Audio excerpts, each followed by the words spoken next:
our topic is immigration and then how it kind of like affects students. So I guess in today's times, like, what's your thought about immigration? Well, I mean, I have a lot of thoughts. I think it's a really complicated topic. One of the things that I think about in relationship to students is here, but then I teach at SF State as well, and especially there I teach with a program called Metro, and a lot of the students within this Metro program are first generation or undocumented students, typically students of color, women, and one of the main purposes of the program is to essentially try and train people who are not very represented in the fields of science, technology, engineering, and math. It's trying to get people into those fields because those fields are historically very dominated by white men specifically.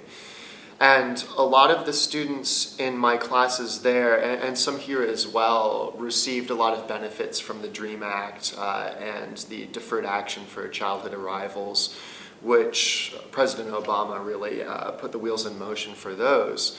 And one of the things that I fear, especially with the Trump presidency and administration, is that there's going to be not a lot of, if not no, support for that, because there's this general idea that I think is popular among people who voted for him or supported his candidacy.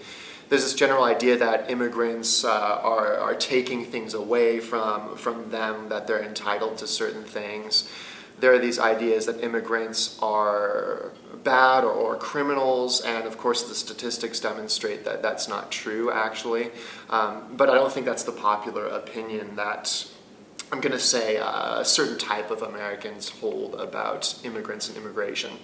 So one of the things that I fear is that I have a lot of really talented, really intelligent, hardworking students who are immigrants, many of whom are undocumented immigrants.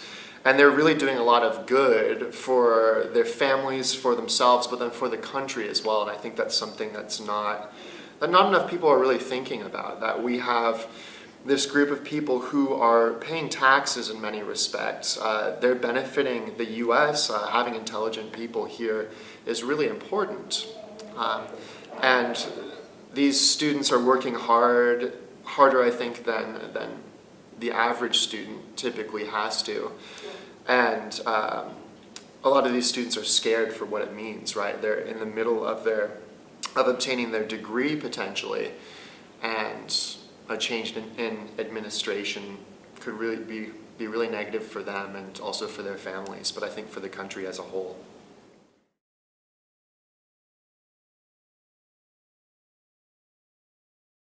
Continuing back from it, so you mentioned kind of like their struggles and stuff. So what struggles do you think like immigrated students go through, I guess?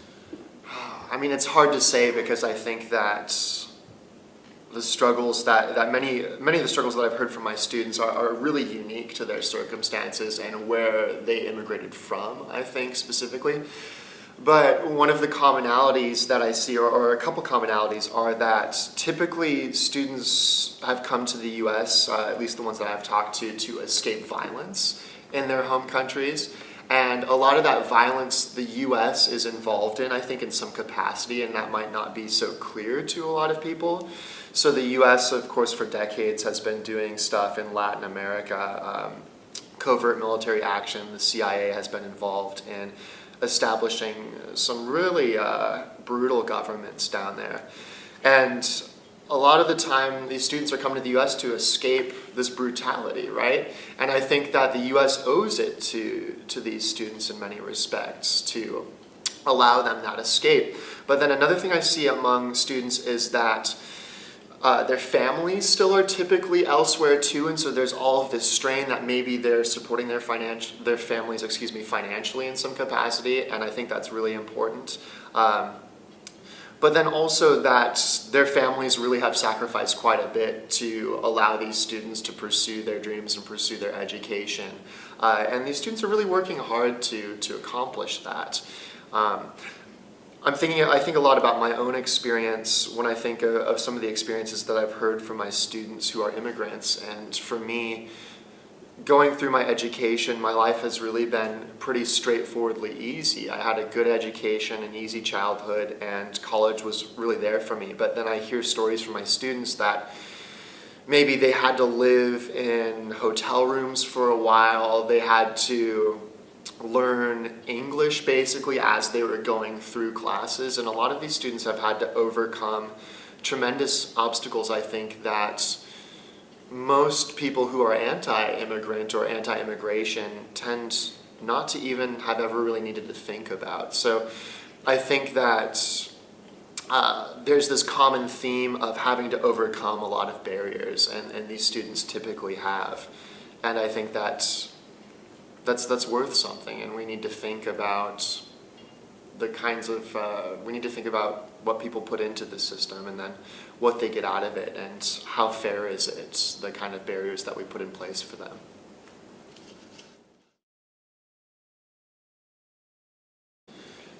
I think the land of opportunities question is a really challenging one, because I think that not enough attention is paid to the systemic barriers that we put in place for people. So we have this idea that anyone can make their way in the US, but I think it's important to note that I think that sometimes that is true because it helps us buy into it a little bit, but I think it's also really crucial to note that not everyone has the same circumstances. So I think that, I mean, it's possible for immigrants, and it's possible for people more generally.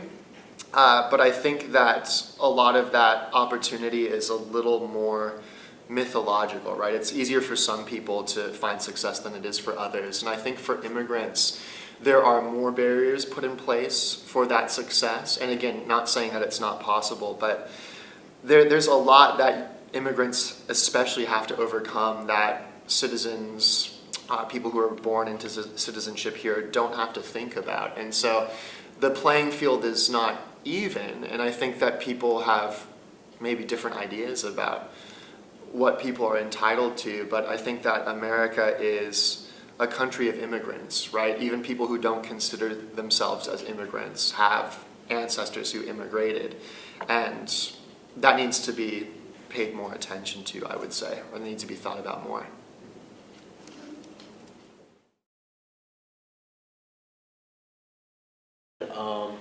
People, this America's pretty much made up of like the land of like immigrants and stuff. Mm-hmm.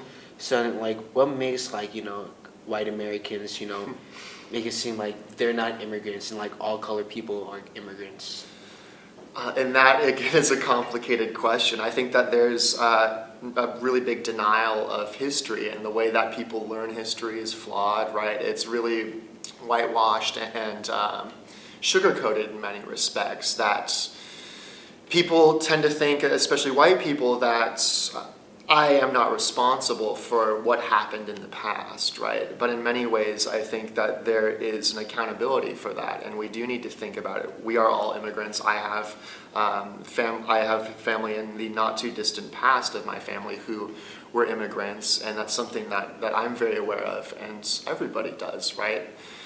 Part of the history of this country involves immigrants coming from elsewhere and basically through genocide or through violence saying, this is mine now. And while we maybe haven't participated in that directly, I think that people, especially white Americans, tend to participate in that in certain ways that are more subtle now. So, for example, oftentimes I'll hear about students who will be asked, this particularly happens with Asian American students, who will be asked, where are you from, right? And the idea is that they're not really being asked, where are you from in the US, but where are you from outside of the US? And that's not something I've ever been asked in my life, right? And I think to a lot of people, the connection between race and citizenship is not so clear.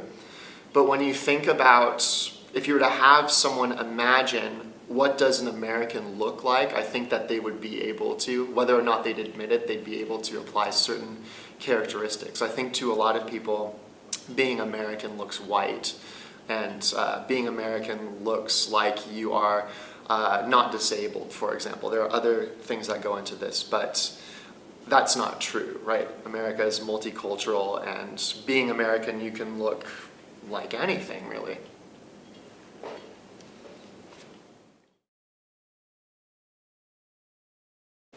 What advice could you give to like Americans, or how could other Americans accept immigrants and accept like all the cultures that we have in this country? Right. I think that, of course, not all Americans feel in the way that I'm describing. I'm characterizing as specific and potentially overgeneralizing. But I think that one thing to consider is that diversity is beautiful. Diversity is something that makes the U.S. great. I think it's something to be really proud of. But then also thinking about, I think a lot of the anti-immigrant sentiments come from people who are afraid of something, right? They feel like they're financially unstable, or they lost their job and they're angry about it. My advice to people like that would be to really engage with that, because one of the things we see is that in times of economic turmoil or economic recession, anti-immigrant sentiment rises, and a lot of that is because for a specific type of American, it's really easy to blame their problems. I lost my job because it was taken away by an immigrant or by this kind of a person. But oftentimes that doesn't look at the real issue. And so we have this situation where Trump's cabinet, for example, this is the wealthiest cabinet that's ever been established, I believe, or it's the wealthiest cabinet that's been established in a really long time. We often don't criticize the super wealthy, right? When it comes to job loss, I mean, corporations are moving their jobs overseas, not because of any sort of immigrant thing, or people are not losing jobs because of any sort of immigrant thing. They're losing jobs because companies, US-based companies, are searching for profit elsewhere, and they know that if they move their businesses offshore, they can treat their workers with less respect, they can pay them less, and they can therefore make more money. So I think that one of the things we need to look at is when people such as Donald Trump are trying to blame immigrants for the fears or the frustration that some Americans have, I think we need to look at, well, how are people like Trump or people that are allied with him or supporting him, how are they responsible for the situation that many of the middle class or several people in the middle class find themselves in? So I think our focus is incorrect.